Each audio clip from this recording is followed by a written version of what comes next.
Yeah, one of the things women say to me all the time is, I just get scraps. I just get treated like I'm dust, or, I get whatever falls on the floor. It's like, no, stop. Why accept that? You're worth more than rubies. You're more precious than gold. Like, stop it.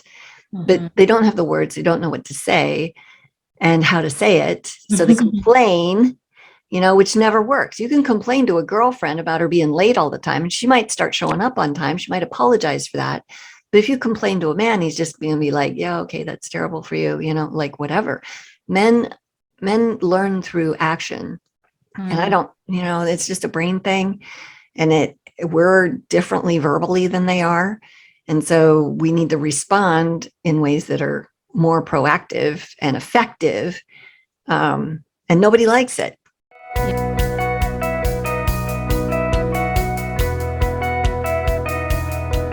Welcome to another episode of What to Say and How to Say It. Today, we're going to be discussing what to say when nothing is changing. So, we sometimes get into this dynamic where we're doing the same things over and over, and we get stuck in this cycle, right? In conflict. So, I don't know, Nina. I know that it is said the definition of insanity is doing the same thing over and over and expecting different results. Has that ever happened to you? Well, I guess I need the people with the white coats to show up, because yes, I've learned a lot of these things the hard way, doing the same thing over and over again, and it doesn't work. Absolutely. And some people do this for decades. Like, a number of our clients are stuck and have been stuck for decades in these patterns. And good news is, you don't have to stay that way. Yeah. Well, we would like our listeners to know, yes, there is hope. If this is you, if you're in this dynamic, be encouraged. There are some things that you can do differently. We want you to walk away with some ideas on how to show up in a way that encourages forward movement.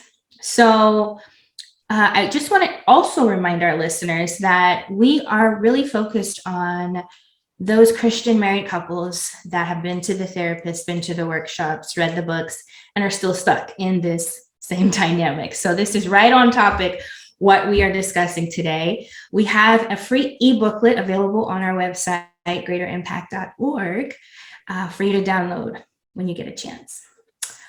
Okay, so we know that if you don't do this right, then you're going to be stuck, basically. Like Dina said, this can go on for decades at a time if you don't do something different. So, Nina, I know you have a story. There is a lady you said you were speaking about, one of your clients had this issue. Tell our listeners about that. Well, it's, she really represents so many people. And it's a common thing that we hear. I've been doing this for 70 years, or, well, it's not that long, but, doing it for decades, basically. And my thought is, do you want to get into your 70s and still be doing this? And it's the same story. And it's not always women, but it often is. And, it's the same thing. I've done everything I know how to serve this person. I've turned myself inside out, doing everything I know to love well. I've been patient. I've given them everything they want. I've made their life so easy. I have served really, really well. I have loved really, really well. And, I don't understand why I can't get heard. Like, why don't they return that? Like, why isn't this reciprocal? And it's like, yeah, that's a thing. And so what people don't realize, and this is going to sound terrible, but we're teaching people that no matter how you treat me, no matter what you do, I'm going to give you everything that you want. And essentially, that's a really unhealthy pattern. And, I even had this week, I had a couple conversations with different people about this. And one of them said to me, well, that's what God says for me to do. That's serving, that's laying my life down. That is, loving and all of that. And I said, no, it's not. I said, what's your outcome here? You're enabling somebody else's sin against you. There's a couple of examples, but they're usually things like, the spouse, the husband wants something, and the wife, terrible timing, or it's not the right way to ask. It's just brusque and it's direct, and there's something from the day before that hasn't been dealt with. And so she's feeling bad, and he demands this thing. And she, bucks up, takes one for the team, and gives him what he wants, because that's what love is. And it's like, yeah, no. Saying no. What have you just taught him? Treat me terribly. We're not going to resolve issues, and you can have everything you want. And so one of the conversations, she said to me, well, what am I supposed to do? And I said, well, how about, sweetheart, I would love to do what you want me to do here. I really enjoy it when whatever it is, right? And I'm still sore from yesterday. I'm still hurting over the exchange we had in front of our teenager. And I felt disrespected, and I want to be with you physically, but I don't know how to do that right now when there's been no restoration and repair from the damage that was done yesterday. So what I need from you is, I need you to hear how I feel about that and own your piece of it and validate that this is real and apologize for it. And then I'm going to feel more inclined to connect with you physically. And so those kinds of things, are what we do to raise people to a higher level of being, instead of, one of the things women say to me all the time is, I just get scraps. I just get treated like I'm dust, or, I get whatever falls on the floor. It's like, no, stop. Why accept that? You're worth more than rubies. You're more precious than gold. Like, stop it. But they don't have the words. They don't know what to say and how to say it. So they complain, which never works. You can complain to a girlfriend about her being late all the time, and she might start showing up on time. She might apologize for that. But if you complain to a man, he's just going to be like, yeah, okay, that's terrible for you, like whatever. Men learn through action. And I don't, it's just a brain thing. And we're differently verbally than they are. And so we need to respond in ways that are more proactive and effective. And nobody likes it. Yeah. Yeah, no, I can relate to her and the others. I think sometimes it feels like manipulation, and it's not that. I know that it's not that. It's really what we're doing is we're creating an environment of respect and teaching them how to treat us, like you said.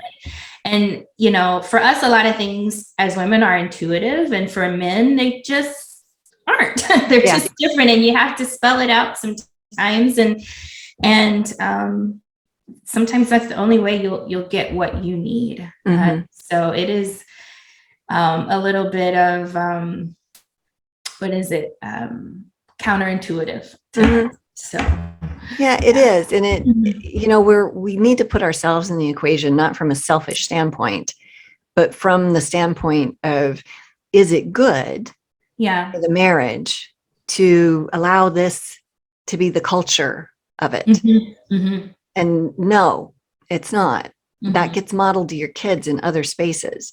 And so you have to think, what would it look like for love to live and rule here?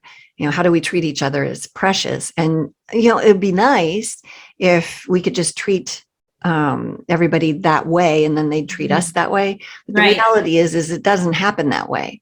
One of our assessments in our strength and dignity class, helps people come to an awareness of where they've been victims and step out of that space by having the awareness of, part of this is I have some monster in me too.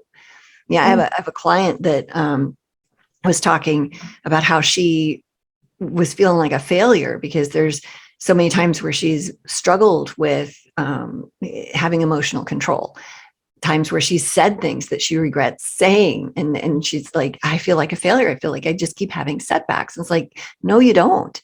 You're not a failure. These are not setbacks. These are opportunities where you're seeing yourself 5 years ago, you didn't even see this, right? And so after working on this for 6 months, now you see in the middle of a moment when you're doing it, and maybe you can't stop it all the time, but you're seeing it. And then sometimes you even catch yourself before you say it.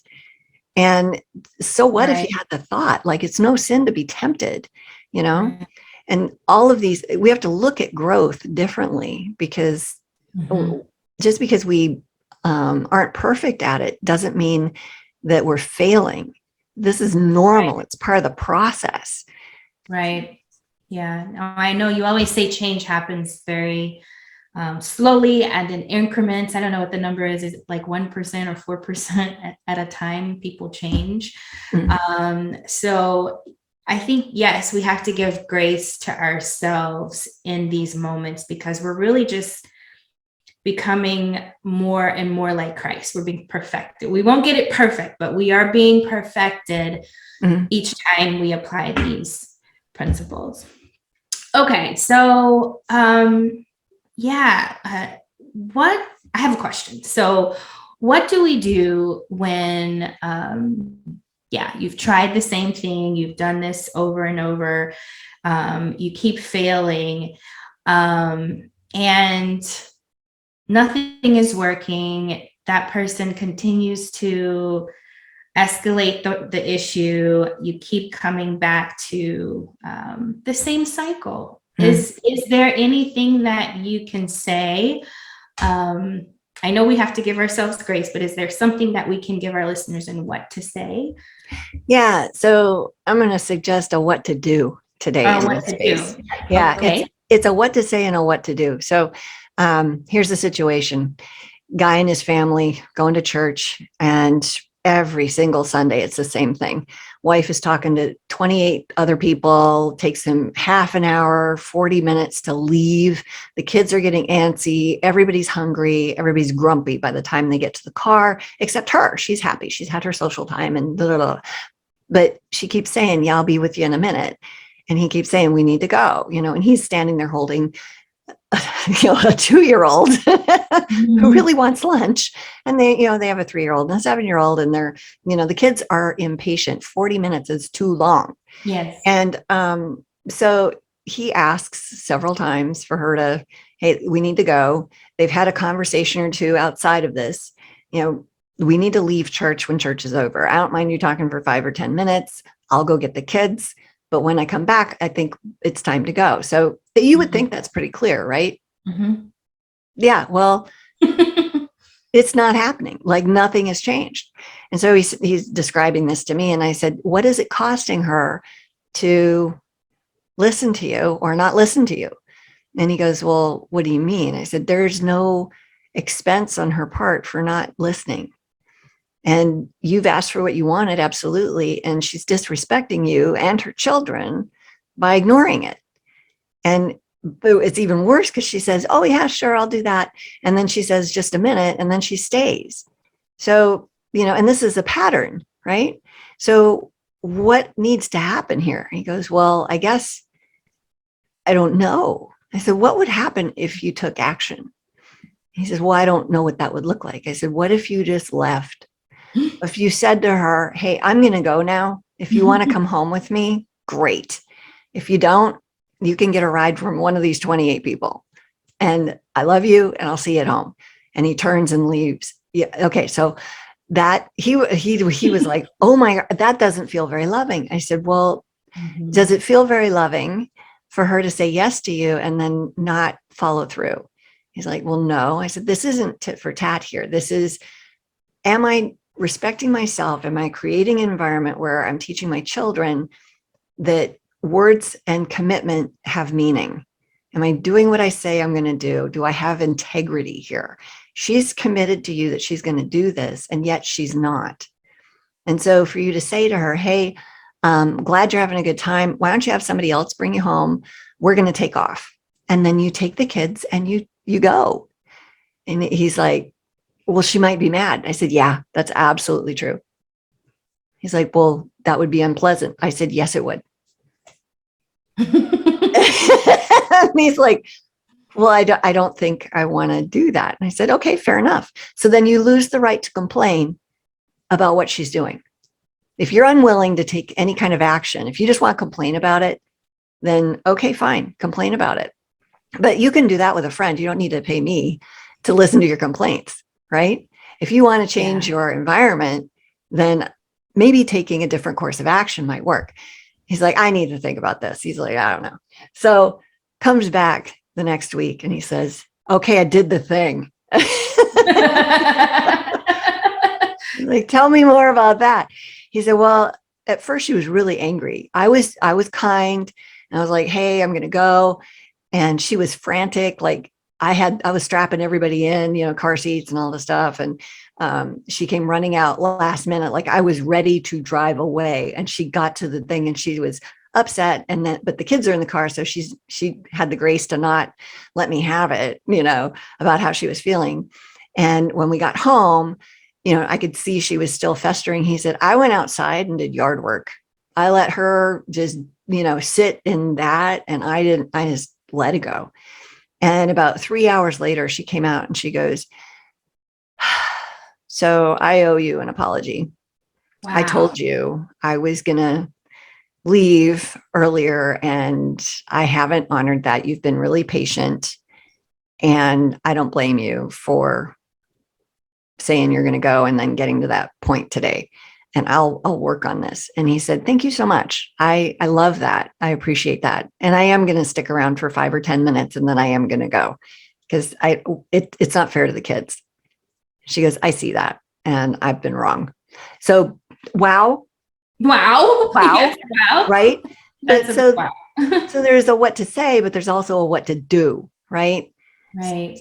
Yeah. And that's a big part of why we're doing this is because most of us don't know what to say. We don't even know what we want often. Yeah, that's a part. What do you want? I want to go home. I want to have lunch. Okay. Yes. And it's that in between of knowing what we want and then knowing how to say it and then it actually happen. And for some of us, it happens quickly. And for some of us, it can take a long time. Mm-hmm. So, but it does work. And that's a great example of how when nothing changes, how we can do something different. And the thing about this was he was really specific. Yeah. Mm-hmm. He didn't, a lot of times, and I see this with women a lot, is they want this generalized thing. I just want him to love me and understand me. And it's like, no, you need to be direct and you need to be clear. I want you to listen to me tell my story about what my sister said to me today. And I want you to side with me in that she's a terrible person. I'll come to my senses later, but I need you on my side. Can I just tell you that? And then have you agree with me that it's all bad, right? Like be that specific. That's what works. People want to know what it is exactly you want to do. He could have approached that situation with, hey, I don't feel like you're respecting me. I feel like, I just want you to respect me more. And you're not this whole church thing. I want you to respect me more. No, I want to leave after, 5 or 10 minutes of you talking to your friends after the service is over. I'll go get the kids. Then I'm going to take off. Real specific. And it's no threat there either. It's just, right. Here's what I'm going to do, and I'm fine. And he needed to be, this is another thing. You need to be fine with whatever the outcome is. Right. Ooh, so yeah. If he'd have packed everybody up and then sat in the car and waited for her, like, no, if you say you're going to go and let it be how it is. Yeah. And make her have to ask for a ride, like for real. She'll learn from that. We rescue people and we call it love. And really we're enabling disrespectful, unloving behavior. And it's not because we think we're so neat. It's like, no, that doesn't belong in the environment, in the culture of our family. No. And it's that simple. There's no offense. Like you said, there's no threat. Right. There's no harm intended. It is really about respectful behavior and teaching it and consequence. I mean, this is the things we do with our children. And, I've had to do this recently with my 7-year-old. She, just a really quick story before we wrap up, but she was intentionally not making her lunch for herself. And it was turning into her calling mom at lunchtime to send her lunch, which was costing mom money that mom didn't plan on spending. So mom got tired of that. Yeah, you think? Really quickly. And yeah, one morning, I gave her the warning and I said, hey, if you think you're going to be hungry, you might want to pack a lunch. Oh, no, Mom, I'm not going to be hungry. I have a snack. It'll be enough. Well, I got the phone call like I normally do. And this was the day Mom had to decide she was not going to have lunch that day, which was hard for Mom, but necessary for her. And I tell you, she hasn't forgotten to pack her lunch since after going. Yeah. It's funny how that worked.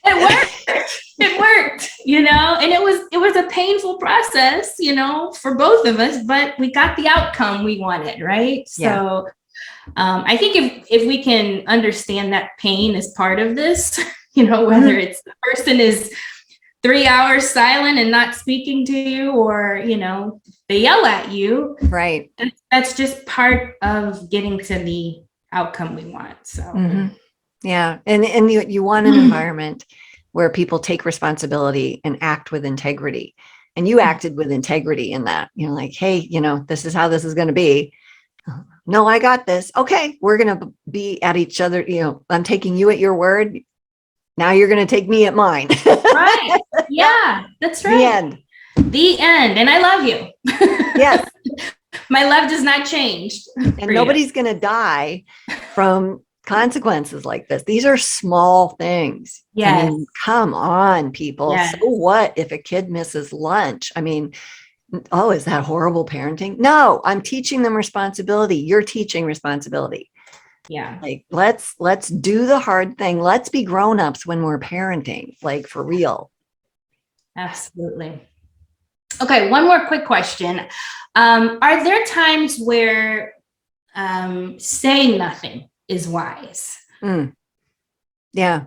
Yeah. A lot of the time, actually. Okay. All right. Yeah. So yeah, it's funny. We have a podcast called What to Say, and I tell people not to speak, but it's legit. If you are speaking with people that are not making an effort to validate you, if you're constantly being argued with about what you think, what you feel, or the way something went, stop talking. Stop it.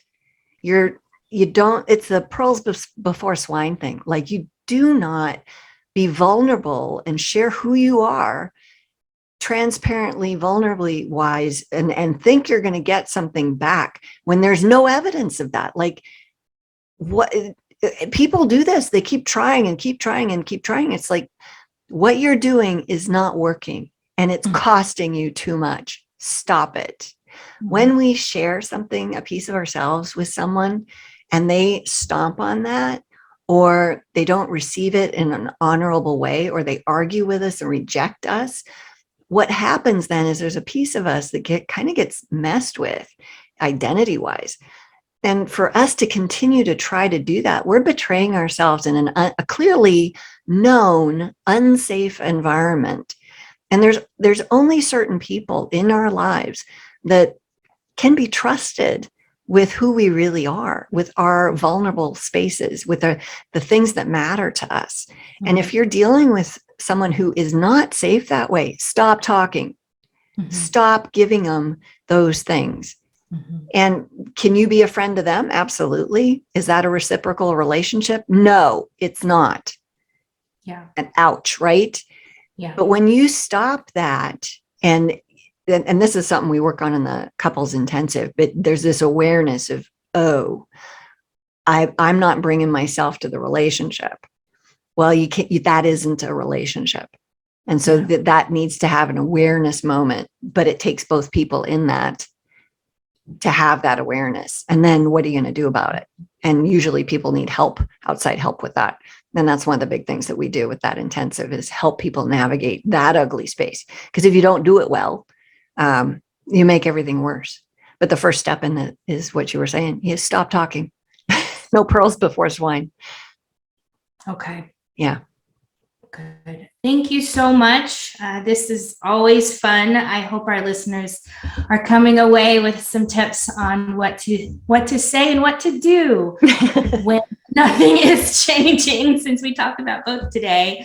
Yeah, thanks for joining us. We have some episodes that are similar to the one you just heard, and we hope that you check them out. We have a YouTube channel.